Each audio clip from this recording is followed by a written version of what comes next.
নিলয় ভ্যান্ডারপ্লাগ বাংলাদেশি বংশোদ্ভূত নেদারল্যান্ডের একজন তরুণ প্রতিভাবান প্লেয়ার।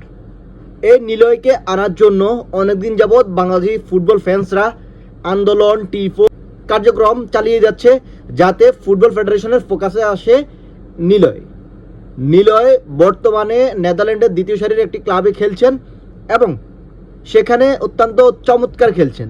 তার মধ্যে বাংলাদেশকে সার্ভ করার মতো ক্যাপাবিলিটি আছে, ইন্টারন্যাশনাল মানের একজন প্লেয়ার।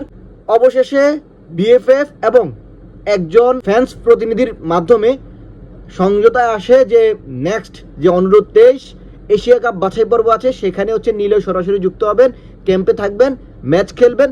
যদি সেখানে ভালো পারফরমেন্স করতে পারে তাহলে নিলয়কে ন্যাশনাল টিমে প্রমোশন দেওয়া হবে এবং এটা বাংলাদেশ ফুটবলের একটা ভালো দিক। এই জন্য বাংলাদেশ ফুটবলকে একটা ধন্যবাদ দিতে হয়। অবশেষে একজন ভালো প্লেয়ারকে তারা বিবেচিত করলো এবং ফ্যান্সদেরকে ধন্যবাদ দিতে হয়, কারণ তাদের আজকে এত কষ্টের ফল তারা পেল। নিলয় অবশেষে বাংলাদেশের রাডারে চলে আসলো।